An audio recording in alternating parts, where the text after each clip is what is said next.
নমস্কার বন্ধুরা, ওবিটি একাডেমিতে আপনাদের সবাইকে সুস্বাগতম। আজকে আমরা ট্রেডিং সাইকোলজি 5টা এমন দানবকে দেখব। দানব, যে স্ক্রিনে দেখতে পাচ্ছেন একটা পিকচার, দানবকে আমরা দেখব, যে দানবগুলো আপনাকে বারবার হারাচ্ছে, আপনাকে বারবার লসে নিয়ে যাচ্ছে। এবং এই বিষয়ে মোট 5টা পয়েন্টের উপর আমরা কথা বলবো এই ভিডিওতে। তার আগে বলি, যারা এখনো পর্যন্ত আমাদের এই ইউটিউব চ্যানেলটিকে সাবস্ক্রাইব করেননি তারা সাবস্ক্রাইব করে নিন। সাবস্ক্রাইব করার পরে বেল আইকনটিকে অবশ্যই অন করে রাখবেন, যাতে এই ধরনের ভিডিও আপনি আপনার ফিডে দেখতে পান। আপনি যেটা দেখছেন, যদি আপনি না সাবস্ক্রাইব করেন, হয়তো আপনি এই ভিডিওগুলো আপনার ফিডে আসবে না, আপনি দেখতে পাবেন না। কারণ আপনি যদি না দেখেন তাহলে আপনি হয়তো লসই করবেন। কারণ আপনি যদি দেখে নেন, দেখে যদি সেটাকে আপনি ইমপ্লিমেন্ট করেন আপনার ট্রেডিংয়ে, আপনি কিন্তু নেক্সট লেভেলে যাবে আপনার ট্রেডিং জার্নিটা। তো চলুন ভিডিওটা শুরু করি। যতক্ষণ বেশি বাজে না বকে, একদম সিম্পল ওয়েতে বোঝার চেষ্টা করি 5টা যে দানবের ব্যাপারে। প্রথমে হচ্ছে আমাদের ফিয়ার অফ মিসিং আউট। আমি বারবার কথাগুলো বলছি, একই জিনিস, তার একটাই কারণ যাতে আপনার মনের মধ্যে ঢোকে। একই কথা যতবার আপনার মনের মধ্যে ঢুকবে ততবার আপনি জিনিসটা বুঝতে পারবেন। এই জিনিসগুলোই কিন্তু আপনাকে সব থেকে লস করায়, প্রফিট তৈরি করতে দেয় না। এগুলো কি হচ্ছে? এই জিনিসগুলো হচ্ছে আপনার, যে আপনি ফিয়ার অফ মিসিং আউট মানে ভয় পাওয়া, হারিয়ে যাওয়ার ভয়, বা ট্রেডের সুযোগের হারাবার ভয়। এই ট্রেডে ঢুকিনি, সবাই লাভ করলো, আমি বাদ পড়ে গেলাম, চলো আমি ঢুকে পড়ি। এই ভয় থেকে আপনি কি করলেন? অ্যানালাইসিস করলেন না, আপনি কোনো কিছু দেখলেন না, টেকনিক্যাল অ্যানালাইসিস দেখলেন না, স্ট্র্যাটেজি দেখলেন না, রিস্ক ম্যানেজমেন্ট করলেন না, প্রপার মানে ঠিকঠাক জায়গাটাই এন্ট্রি করলেন না। আপনি শুধুমাত্র এই ভয়েতে যে এই সুযোগটা আমার হারিয়ে যাবে, চলো আমি এখানে এন্ট্রি করে নিই, এটার জন্য আপনার ম্যাক্সিমাম ক্ষেত্রে লস হয়। আমরা এখান থেকে কি হতে পারে, ফলাফল কি হবে? হঠাৎ লস, মন ভেঙে যাবে, আপনি হতাশায় চলে যাবেন, যে ট্রেড নিলাম, সবাই লাভ করলো, আমি লাভ করতে পারলাম না। এই সবাইটাকে নিজের মধ্যে গোলাবেন না, নিজের সঙ্গে অপরকে এই লেভেলে তুলনা করবেন না। সবার মাইন্ডসেট, সবার মেন্টালিটি সমান নয়। তারা তাদের মতন স্ট্র্যাটেজি ইউজ করছে, আপনি আপনার মতন স্ট্র্যাটেজি ইউজ করছেন। স্ট্র্যাটেজি ছাড়া ট্রেড করবেন না।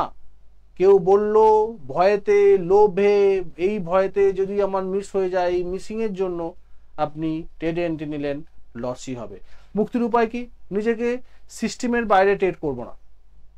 আপনি যে সিস্টেমটা তৈরি করেছেন, আপনি যে স্ট্র্যাটেজিটা তৈরি করেছেন, আপনার একটা স্ট্র্যাটেজি অনুযায়ী একটা বাইং পয়েন্ট আসবে, একটা অ্যালার্ট ক্যান্ডেল দেবে, একটা কনফার্মেশন ক্যান্ডেল দেবে। কনফার্মেশন ক্যান্ডেলের হাইয়ের উপরে আমি এন্ট্রি নেবো। Simple rules.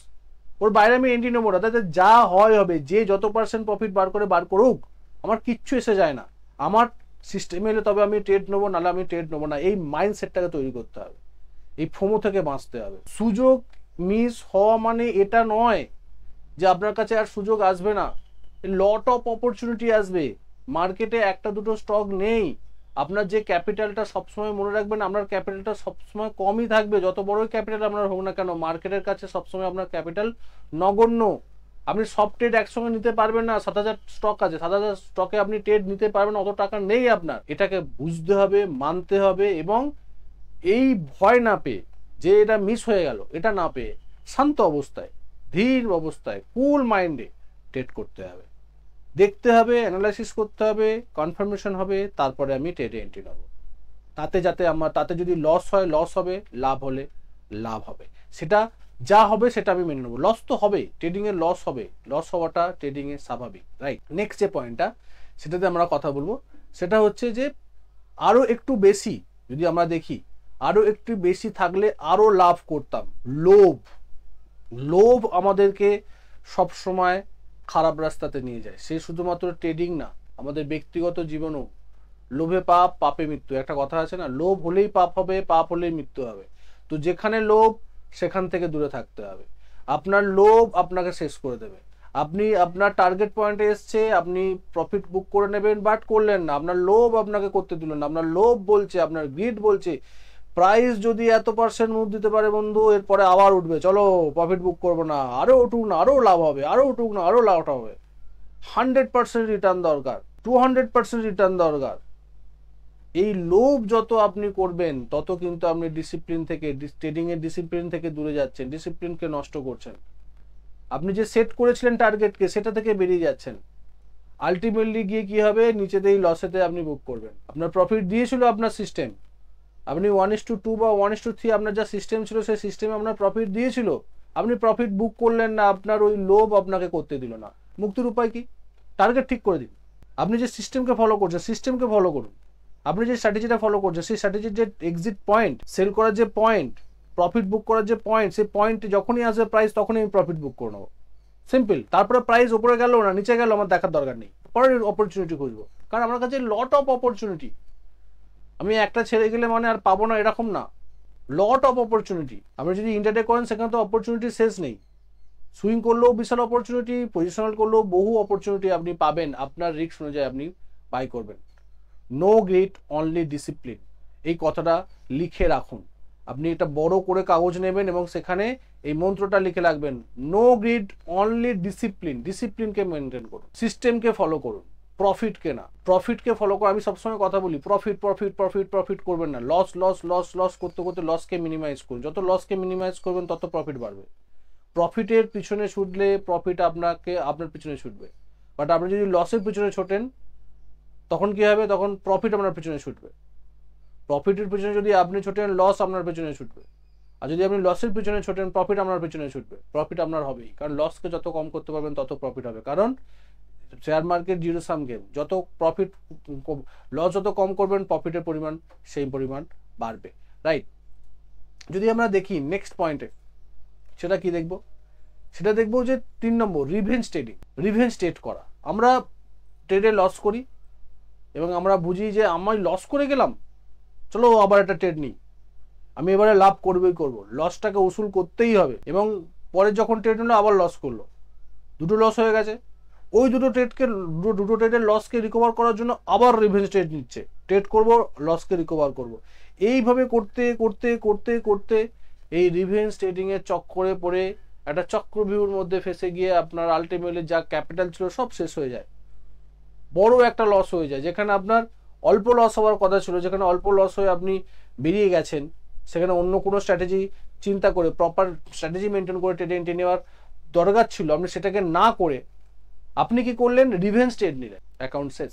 মুক্তির উপায় কি, একবার লস হলে কিছুক্ষণ বিশ্রাম নিন, দুটো যদি লস হয়ে যায় কিছুদিন ট্রেড বন্ধ করে দিন, দেখুন, ওয়াচ করুন, যে স্ট্র্যাটেজিটা নিয়েছেন সেই স্ট্র্যাটেজির উপর আবার ব্যাক টেস্ট করুন, দেখুন কোনো জায়গায় ভুল হচ্ছে কিনা, আপনার কোনো জায়গায় পয়েন্টে ভুল হচ্ছে কিনা। তারপরে আবার একটু ফ্রি হলে, মনটাকে ঠান্ডা হলে, আপনি ইমোশনটাকে যখনই কন্ট্রোল হবে তখন আপনি আবার নতুন ট্রেড করবার চিন্তা ভাবনা করুন। কিন্তু লস হচ্ছে মানে আবার ট্রেড নেবো লসই হবে। সেই জন্য ইন্টারনেটের ক্ষেত্রে যদি আপনার পরপর দুটো ট্রেড লস হয়ে যায় তো টোটালি ল্যাপটপ ডেস্কটপ মোবাইল বন্ধ করে দাও, লগ আউট করে দাও, করে দিয়ে ওই দিনের জন্য আর মার্কেটকে দেখবো না, ট্রেড করবো না, মার্কেটকেও দেখবো না, ট্রেডও করবো না। পরপর দুটো লস হয়েছে, নমস্কার করো, রেস্ট নিয়ে নাও। যদি দুটো ট্রেডের পরে যখন ওই লসটাকে রিকভার করতে যাবে, 3 নম্বর ট্রেড লস হবে, তখন আরো বিগ লস করে আপনাকে বেরিয়ে যাবে, টোটাল ক্যাপিটাল শেষ, খতম। এটা কিন্তু করলে হবে, আপনাকে মনে রাখতে হবে যে আপনি রিভেঞ্জ ট্রেড করলাম। অতিরিক্ত আত্মবিশ্বাস, আমরা কি বলি বলুন তো, আমরা বলেছি বুলেট মার্কেট এখান থেকে উঠেছে, আত্মবিশ্বাস, কনফিডেন্স ভালো, ওভার কনফিডেন্স কখনো ভালো না। ওভার কনফিডেন্স মানুষকে নিচের দিকেই নিয়ে যায়, লসের দিকেই নিয়ে যায়। কনফিডেন্স ভালো, হ্যাঁ কনফিডেন্ট যে প্রাইস আপ ট্রেন্ডে আছে, সাপোর্ট নিচ্ছে, এখান থেকে প্রাইস উঠলে উঠতে পারে, এটা কনফিডেন্ট, যেখানে সাপোর্ট লেভেলে আমরা বাইং করতে পারি। বাট এটা না যেখান থেকে নিলাম মানেই উপরের দিকে উঠবে। আমি একদম এক্সপার্ট হয়ে গেছি, 100% জানি, মার্কেটে 100% কেউ জানে না বন্ধু, যে বলে সে মিথ্যা কথা বলছে।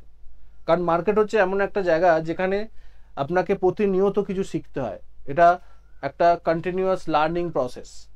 একবার শিখে নেওয়া মানে সারা জীবন আপনাকে কাজ দেবে না। মার্কেট কন্ডিশন অনুযায়ী, মার্কেট সিচুয়েশন অনুযায়ী, মার্কেটের রূপ অনুযায়ী, মার্কেট যেমন যেমন চেঞ্জ হবে সেই মতন আপনাকেও চেঞ্জ হতে হবে। আপনি যদি না চেঞ্জ হন তাহলে কিন্তু আপনি মার্কেটের সঙ্গে তাল মিলিয়ে চলতে পারবেন না। মার্কেটের সঙ্গে তাল না মিলিয়ে চললে আপনি প্রফিটও বার করতে পারবেন না, একটার সঙ্গে একটা কোরিলেটেড। সেই জন্য 100% কেউ যদি বলে আমি জেনে গেছি আর আমি জানবো না, এটা হবে না। স্টপ লস নিতে হবে, একটা দুটো পর লাভ হলো মানেই আমি অজেয়, আমি সব জেনে গেছি, এটা মানলে হবে না। নিয়ম ভাঙবেন না, স্টপ লসকে নিন। স্টপ লস যখন আসবে স্টপ লসকে নিতে হবে। আত্মবিশ্বাস এটা হওয়া উচিত নয় স্টপ লস নেবো না, প্রাইস এখান থেকে বাউন্স ব্যাক দেবে। আমি বলছি বাউন্স ব্যাক দেবে, কেন স্টপ লস নেবো আমি? দেখবেন যে আপনার বলাটার সঙ্গে মার্কেটের কোনো মিল হবে না, কারণ আপনার বলাতে মার্কেট উঠেও না, আপনার বলাতে মার্কেট নামেও না। একটা বড় লস হলো, আপনি নিচের দিকে গেল, স্টপ লস নিলেন না, টোটাল ক্যাপিটাল শেষ। মুক্তির উপায় কি? প্রতিটা ট্রেডে একই ডিসিপ্লিন বজায় রাখুন। লাভ লস যাই হোক না কেন, লাভ হলেও আমি ডিসিপ্লিন মেনটেন করবো, লস হলেও আমি সেম ডিসিপ্লিন মেনটেন করবো। আর লস হলে যে জায়গাতে লস হলো, যে জায়গাতে স্টপ লস, সেই জায়গাতে লস বুক করে বেরিয়ে যাবো। আর যখন লাভ হবে, যে জায়গাতে আমার লাভ বুক করার কথা অলরেডি প্ল্যান করে রেখেছি, 1:2 1:3, যে জায়গাতে লাভ করার ব্যাপার আছে, প্রফিট বুক করার ব্যাপার আছে, সেই জায়গাতে লাভ বুক করে নেবো, প্রফিট বুক করে নেবো। সিম্পল কনফিডেন্স, সিম্পল ব্যাপার। যতটা আপনি সিম্পল রাখবেন ততটা বেটারলি আপনি ওয়ার্ক করতে পারবেন শেয়ার মার্কেটে। এটা হচ্ছে সহজ ব্যাপার। নেক্সট যে পয়েন্ট, 5 নম্বর পয়েন্ট, ভয়, দুঃসাহসের অভাব। খুব ইম্পর্টেন্ট একটা পয়েন্ট। ভয় আমাদেরকে সবসময় আটকে দেয় কোনো ভালো কাজ করবার ক্ষেত্রে। সে আমার ট্রেডিংই বলুন আর আপনার লাইফই বলুন, ট্রেড নিতে ভয় লাগছে, সবাই তো লস করছে, আমি করব কি? এখানে যখন বহু গল্প আছে শেয়ার মার্কেটে, যে স্টোরিতে অভাব নেই।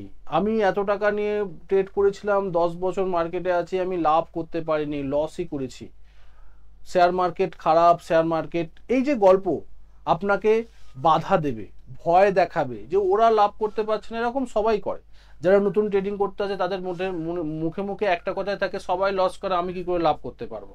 বাট তারা এটা বোঝে না যে তারা কেন লস করে। এই কেনর পিছনে কেউ ছোটে না, ভয় পেয়ে যায় ট্রেডে ঢুকতে, যে ওরা লস করেছে, আমিও লস করবো, চলো ট্রেড করবো। যদি মনে হয় যে ট্রেডে ভয় লাগছে, ভাই ট্রেড করো না, বাদ দিয়ে দাও।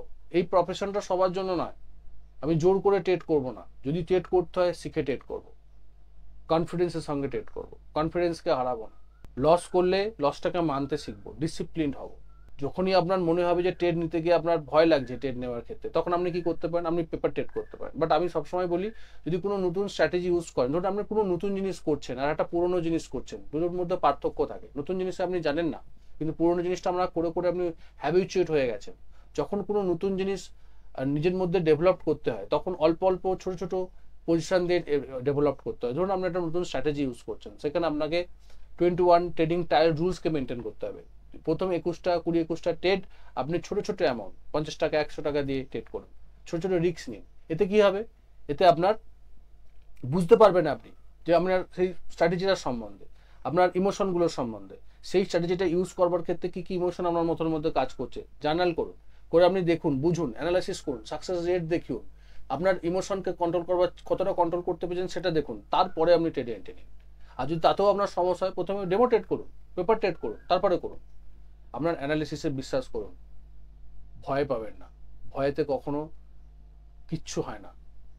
ভয়কে জয় করতে গেলে আপনার কনফিডেন্স লেভেলকে বাড়াতে হবে। ভয়কে জয় করতে গেলে আগে জানতে হবে, কনফিডেন্সকে, আত্মবিশ্বাসকে বাড়াতে হবে। এইভাবেই কিন্তু আপনাকে ট্রেড করলে তবে আপনি প্রফিট বার করতে পারবেন, একটা প্রফিটেবল ট্রেডারে পরিণত হতে পারবেন। আমি প্রত্যেকটা ভিডিও শেষে একই কথা বলি, ডিসিপ্লিন, ডিসিপ্লিন আর পেশেন্স। এই যে কতগুলো, এই যে টোটাল সিরিজ চলছে ট্রেডিং সাইকোলজির উপরে, এই সাইকোলজির বেস পার্ট হচ্ছে ডিসিপ্লিন আর পেশেন্স। এই দুটো জিনিস যদি থাকে, আপনি মার্কেটে টিকে থাকবেন, দীর্ঘদিনের জন্য প্রফিট বার করতে পারবেন। আর যদি না থাকে তাহলে বার করে নিন, তৈরি করে নিন নিজের মধ্যে। যদি তৈরি না করতে পারেন তাহলে মার্কেটে আসবেন না, আপনাকে মার্কেট সমস্ত টাকা নিয়ে নেবে, কিচ্ছু লাভ দেবে না। এই দুটো জিনিসকে কিন্তু তৈরি করতে হবে। ভিডিওটা কেমন লাগলো সেটা অবশ্যই কমেন্ট করে জানান। কোন পয়েন্টগুলো আপনার ভালো লেগেছে, কোন পয়েন্টগুলো নিজের সঙ্গে রিলেট করতে পারছেন। হরেকে ভাবছেন হয়তো এটা স্যার একই জিনিস বারবার ধরে বোঝাচ্ছে, বারবার ধরে একই জিনিস বলছে। তার একটাই কারণ, বারবার ধরে বলে আপনার মনের মধ্যে যেন এই সাবকনসিয়াস মাইন্ডে যখন অবচেতন মনের মধ্যে যাতে ঢুকিয়ে দিতে পারি, যাতে আপনি কোনোদিন না ভোলেন। ট্রেড করা মানে আগে এই জিনিসগুলো মনে আসবে, তারপরে প্রফিট, তারপরে লস, তারপরে টেকনিক্যাল অ্যানালাইসিস। আগে এই জিনিসগুলো মনে আসবে মনের মধ্যে ট্রেড করবার সময়, তারপরে অন্য কিছু জিনিস মনে আসবে। কারণ যখনই আপনার মনে থাকবে এই জিনিসগুলো, আপনার অবচেতন মনে যদি থেকে যায়, আপনি যদি লিখে রেখে দিতে পারেন আপনার অবচেতন মনে, তাহলে কিন্তু আপনি অনেকটা এগিয়ে যাবেন অন্যদের তুলনায়। ঠিক আছে? ভিডিওটা অবশ্যই লাইক করুন, বন্ধুবান্ধবদের সঙ্গে শেয়ার করুন, তারা করে দেখান বন্ধুবান্ধবরা যারা আপনাদের ইন্টারেস্টেড এই শেয়ার মার্কেট সম্বন্ধে, বা তারা লস করছে, ভিডিওগুলো তাদের সঙ্গে শেয়ার করুন, যাতে তারাও শিখে ট্রেড করুক। না শিখে ট্রেড করা মানে একটা ক্রাইম। কারণ আপনার টাকা লস হয়ে গেলে কেউ আপনাকে সাবাসি দিতে আসবে না, কেউ আপনাকে সান্ত্বনাও দিতে আসবে না, কেউ আপনাকে টাকাটাও দিতে আসবে না। তো নিজের টাকাকে নিজেকে রক্ষা করতে হবে এবং জানতে হবে, শিখতে হবে, ট্রেড করতে হবে। দেখা হচ্ছে পরের একটা ভিডিওতে। ততক্ষণ সুস্থ থাকুন, ভালো থাকুন, নিজের রিস্ককে বজায় রেখে ট্রেড করুন, নিজের ক্যাপিটালকে রক্ষা করুন। Bye bye.